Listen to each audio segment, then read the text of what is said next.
ओम नमः शिवाय सबको। मेरा अगर शुरुआती परिचय अगर मैं दूं तो मैं था अलहज मोहम्मद सनीउर रहमान मियाँ। उसके बाद मुझे पता चला डीएनए रिपोर्ट से कि जिसको मैं अब्बू बुला रहा था वो मेरा असल में अब्बू नहीं, मतलब जिसको मैं गॉड मानता था, he is not the real God. मतलब जो अल्लाह को लोग गॉड मानते हैं, he is not a real God. उसके बाद क्या होता है कि किसी को भी प्रूफ एंड एविडेंस के साथ जब पता चल जाता है कि this is not my real God, तो उसका पहला दायित्व क्या बन जाता है, Who is fake God, we have to reject him, और जो रियल गॉड है उसके अनुसंधान पे बाहर चलो। तो उसी हिसाब से मेरे पास दुनिया का सबसे लॉजिकल एंड स्पिरिचुअल एक किताब था, सत्यार्थ प्रकाश। तो सत्यार्थ प्रकाश का जो स्वामी दयानंद सरस्वती का जो बुक लिखा गया है आर्य समाज का, उनका वो किताब पढ़ के मैं इतना इम्प्रेस्ड हो गया कि the purpose of life is to live the life fully. To live the life we need so many traditions, so many festivals.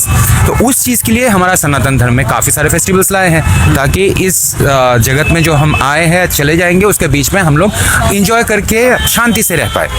हाँ, उसके बीच में अगर कोई भी कुरीतियाँ आ जाती है तो हमारे सनातन में काफ़ी सारे महापुरुष थे, जैसे स्वामी दयानंद सरस्वती हो गया, फिर हमारा ईश्वर चंद्र विद्यासागर, फिर क्या बोलते हैं राजा राम मोहन राय। तो इस तरह के लोग इसको रिफॉर्म करते हैं। तो मेरा काम है कि to change the system you have to be the system. Okay, तो मैंने देखा कि हाँ, सनातन तो इम्प्रेसिव है एंड इट्स ऑल्सो लॉजिकल, लेकिन इसमें जो कुरीतियाँ है इसको अगर मैं हटा दूँ तो इट विल बी ब्यूटीफुल। तो ये काम ऑलरेडी सारे लोग कर रहे हैं, हमारा सनातन में ऑलरेडी कर रहे हैं। लेकिन मैंने एक चीज़ नोटिस करके देखा कि मैं जब इस्लाम में था, इस्लाम में ऐसा ही कोई रिफॉर्मर अगर खड़ा होता है, जैसे मलाला यूसुफ खड़ा हुआ था, उसके सर पे गोली मार के मार दिया था, मारा नहीं था लेकिन वो सर्वाइव कर गई थी। हाँ, मतलब कोई भी अगर सामने खड़ा होगा रिफॉर्म करने के लिए, उसको हटा दिया जाएगा। बेनज़ीर भुट्टो आके पाकिस्तान के लिए कुछ अच्छा करने का कोशिश किया, मार दिया गोली मार के। मतलब कोई भी रिफॉर्मर मार्केट में आएगा इस्लाम के चेंज करने के लिए, वो लोग उसको मार डालेंगे। तो इसमें सबसे बड़ा रिफॉर्मर जो काम करेगा वो होता है एक्स मुस्लिम, क्योंकि एक्स मुस्लिम वो होता है कि किसी भी पति के बारे में अगर हमको इन्फॉर्मेशन चाहिए तो उसका पत्नी से पूछो, क्योंकि उसने उसके साथ काफ़ी सारे दिन बिता के आया है। तो आपको अगर इस्लाम का सच्चाई जानना है तो हम लोगों को एक्स मुस्लिमों से पूछना पड़ेगा कि what is the reason you already quit this. हाँ, क्योंकि जो ऑलरेडी एडिक्टेड टू ड्रग्स, वो कभी भी ये नहीं बोलेगा कि ड्रग्स इज़ हार्मफुल। हाँ, क्योंकि ही इज़ ऑलरेडी एडिक्टेड। तो अब मैं आपका एक सवाल आपका मैं कंटिन्यू करूंगा थोड़ा सा फ्लो में। आपने इस्लाम क्यों छोड़ा? मेरा पहला सवाल यही आपसे है कि इस्लाम क्यों छोड़ा, क्या उसके पीछे क्या कारण था? सर, अब मैं मेरा और एक परिचय बता देता हूँ कि मैं bachelor in computer science and engineer हूँ। मतलब ऑफ कोर्स मैं साइंस के स्टूडेंट हूँ। अब साइंस का कोई भी स्टूडेंट हो, वो कभी भी क्या बोलते हैं कहानियों में या मार्वल का जितना भी स्टूडियो का जो मूवी होता है उसको कभी सच नहीं मानेगा। अब मेरा जैसा लॉजिकल इंसान जो जानता है कि न्यूटन ने ग्रेविटी पावर आविष्कार किया है, इसी वजह से हमारा प्लेन को आसमान में उड़ने के लिए एटीएफ चाहिए होता है। अब मेरे सामने अगर कोई ऐसा कहानी रख देगा कि हज़रत मोहम्मद मुस्तफ़ा सल्लल्लाहु अलैहि वसल्लम अल्लाह से मिलने के लिए गधा और खच्चर का बीच का एक जानवर जिसको बोरख कहा जाता है, जिसका मुंडी इंसानों जैसा है और उसके बॉडी जो है गधा और खच्चर जैसा है, लेकिन उसका ऊपर पंख भी है। अच्छा, हाँ, अब क्या है कि ये जो जानवर है, इस जानवर के ऊपर बिना बेल्ट के बैठ के, बिना हेलमेट का बैठ के हज़रत मोहम्मद मुस्तफ़ा सल्लल्लाहु अलैहि वसल्लम इज़राइल जो उधर का जेरूसलम, यस, जेरूसलम में जाके वो नमाज पढ़ रहा है। ओके, और वो अपना ट्रांसपोर्ट जो है ओला उबेर जो था उसको बांध के रखा। अब ये इंसान बिना क्या बोलते हैं एरोडायनेमिकल स्ट्रक्चर, वो पहले तो उड़ गया, हाँ, सातों आसमान के ऊपर। अब हमें पता है कि वायुमंडल के बाहर जब चला जाएगा कोई भी स्ट्रक्चर या कोई भी जानवर, हाँ, उसको हमारा नासा क्या करता है, हमारा नासा क्या बोलते हैं स्पेस सूट पहन के जाता है। हमारा हज़रत मोहम्मद मुस्तफ़ा सल्लल्लाहु अलैहि वसल्लम कोई स्पेस सूट नहीं पहना था। मेरा क्वेश्चन ये आ गया कि गधे के बाहर तो छोड़ ही दो, हज़रत मोहम्मद मुस्तफ़ा सल्लल्लाहु अलैहि वसल्लम वो दम घुट के मरा क्यों नहीं जब स्पेस से बाहर चला गया? ऐसा लॉजिकल क्वेश्चन मेरे दिमाग में आते गया।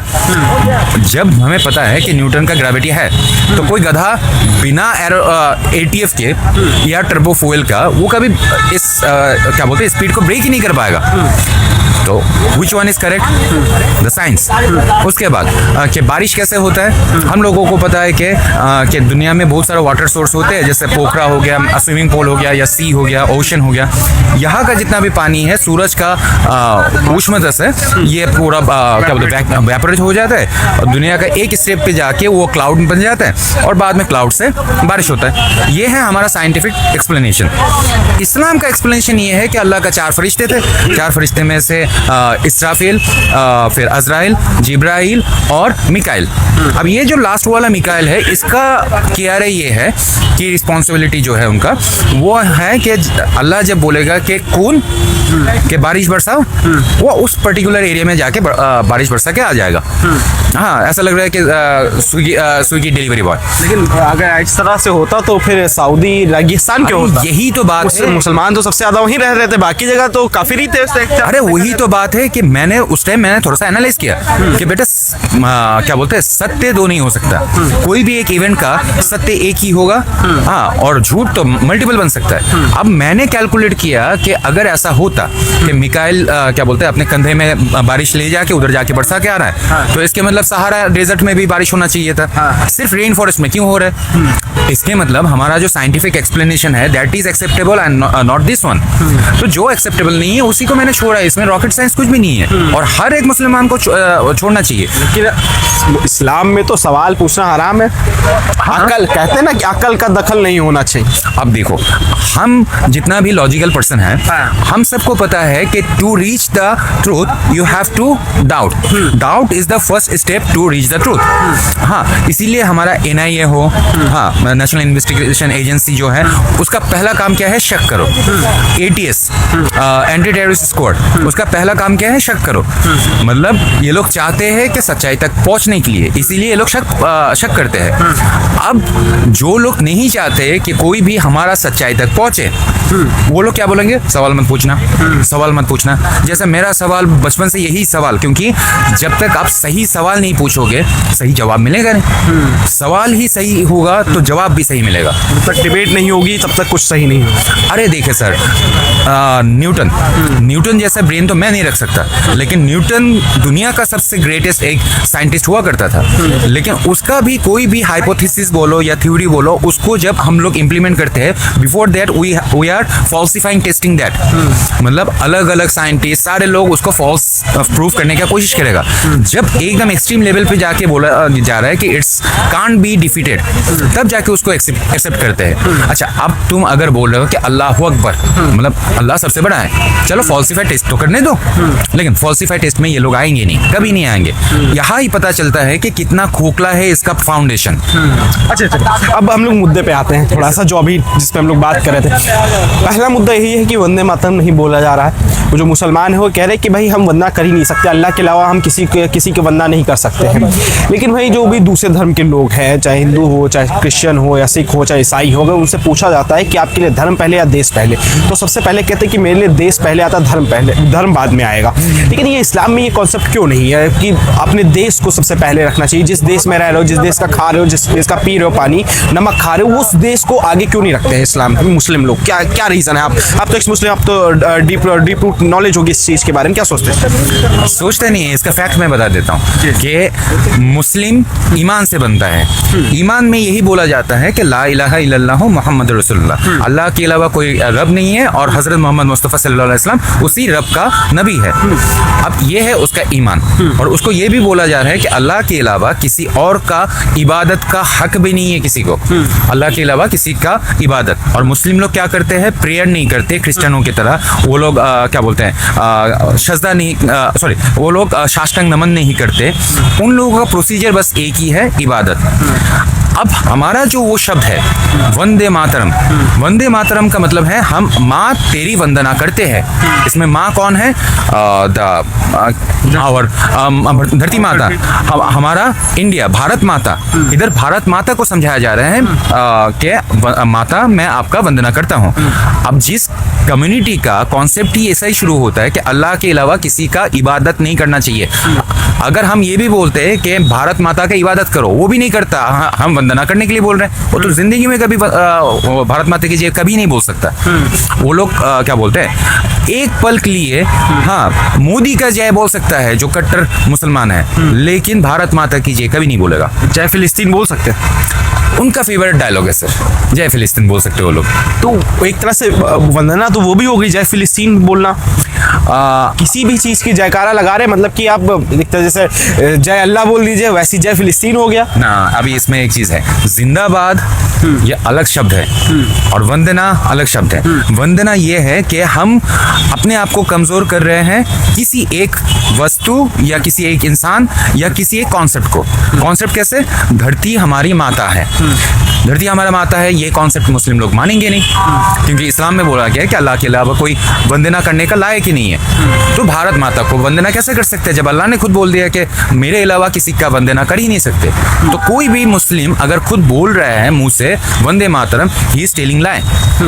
अब चलिए ये तो हो गई, चलो वंदना की बात हो गई, चलिए हम इस बात में एग्री कर लेते हैं। लेकिन दूसरा सवाल ये आता है कि जब उनसे पूछा जाता है कि भाई आपके लिए पहला आपका धर्म है या देश है, तो धर्म को चूज करते हैं, ऐसा क्या है? मतलब कि धर्म, देश तो चूज कर ही सकते हैं ना, इतना भी नहीं है अल्लाह को पहले चूज करना, धर्म को चूज करना है पहले, ये चीज़ क्या है?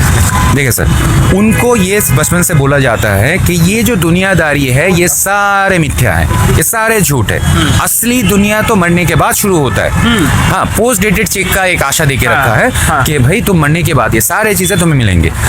अब उसको ये भी बोल के रखा है बचपन से लालच देके कि ये तुम्हारा पैकेज है, तुम जिंदगी भर ये तुम पढ़ाई करते रहो, यूपीएससी क्रैक कर लो, उसके बाद जाके तुम्हारा ये पैकेज होगा, तुम बहुत खुश रहोगे। ये अगर एक यूपीएससी एस्पिरेंट को अगर ये समझा दिया जाए, वो कितना स्ट्रगल करेगा। तो अगर इन लोगों को बोल दिया गया है कि अगर तुम अल्लाह के अलावा किसी का वंदना नहीं करोगे तो तुम्हें जन्नत में 72 हूरें मिलेंगे, तुम्हें शराब का नहर मिलेंगे, तुम आराम से पी सकते हो, उसका कोई बिल भी नहीं देना पड़ेगा। शराब की बात है, इस्लाम में शराब की नहर मिलेगी जन्नत में। ये वो होता क्या है कि शराब तो हराम है इस्लाम में। हाँ, दुनिया में हराम है। अच्छा, हाँ, दुनिया में हराम है, और लेकिन जन्नत में सारी चीजें लीगल है, जैसे जिना, प्रोस्टिट्यूशन। हाँ, ये दुनिया में हराम है। और जिना का मैं आपको सजा बताता हूँ। अगर कोई लड़की पकड़ी गई कि जिना करती थी, उसका सजा यही है कि कमर तक उसको गाड़ के फिर तब तक उसको पत्थर मारा जाएगा जब तक उसका कीमा ना बन जाए। जिना क्या होता?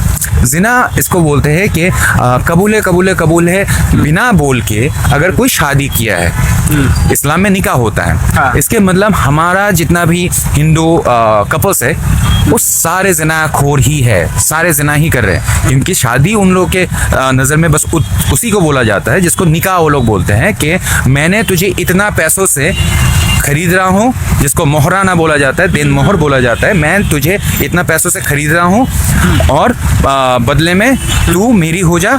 कबूल है क्या, कबूल है क्या, कबूल है क्या? लड़की बोलती है कबूल है, कबूल है, कबूल है, हो गया शादी।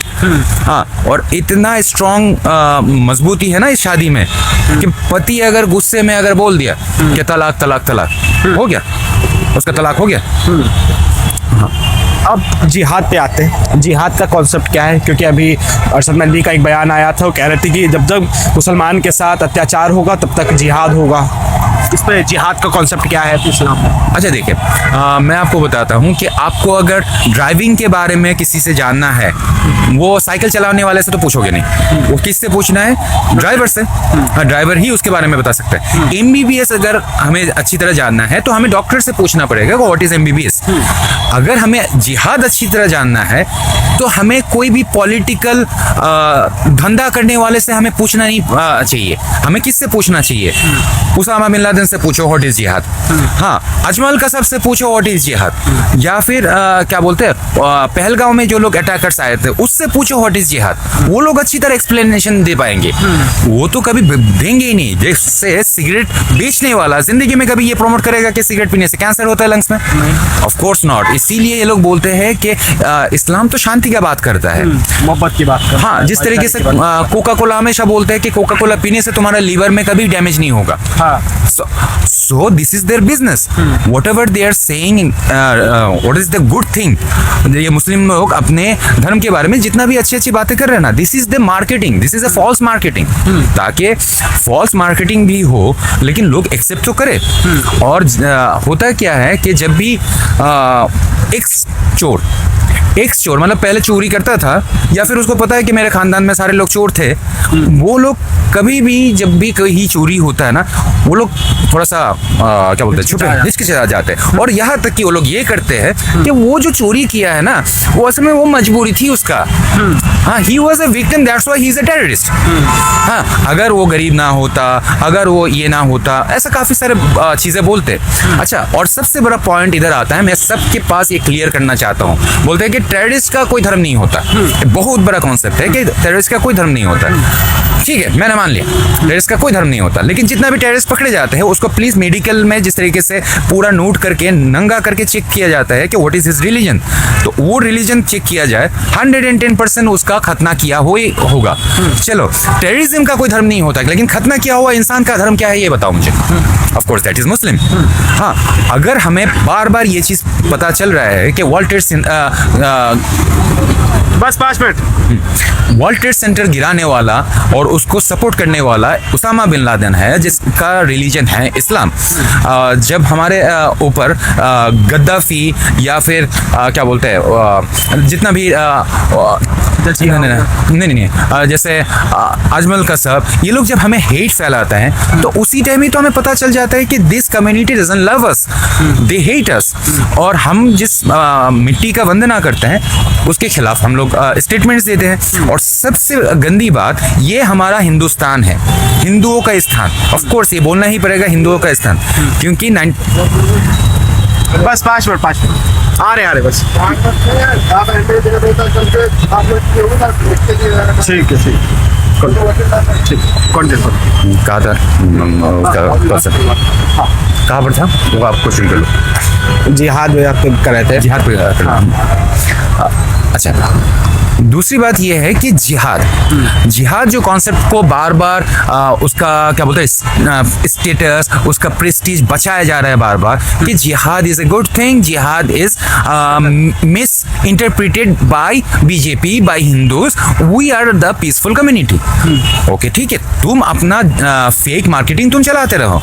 मैं आपके द्वारा ये सबको समझाना चाहता हूँ कि कुरान का सूरह तौबा, सूरह सब, सूरह अनफाल, सूरह मायदा, सूरह बकरा, ये सारे सूरह जो मैंने नाम बताया, बस गूगल में ट्रांसलेट कर लो या फिर चैट जीपीटी में जाके पूछ लो, वो आपको आराम से बता देंगे कि क्या बोलते हैं कौन सा चीज़ जिहाद बोला जा रहा है, इस्लाम में पीसफुल के नाम पे क्या क्या चीज़ें लिखा हुआ है। तो मदनी जी का जो बयान था कि जब तक अत्याचार होगा तब तक जिहाद होगा, वो मुसलमानों के लिए क्या संदेश था, मैं ये जानना। अरे शॉर्ट में अगर बता पाए। अरे this is the announcement of गज़वाए हिंद, this is the announcement of गज़वाए हिंद। उसने पूरा कंप्लीटली सबको बोल दिया है कि be prepared, whenever we will announce you, just do your work. अच्छा, हाँ, उसने नॉर्मल मुस्लिमों के सामने नहीं बोलता है, उसने मौलानों के सामने बताया, मुफ्तियों के सामने। These are the supreme leaders who can spread the messages to the क्या बोलते हैं रीजनल मद्रासस। अच्छा, हाँ, उसने टॉप लेवल का जितना भी अनाउंसर्स है उन लोगों को बता दिया है।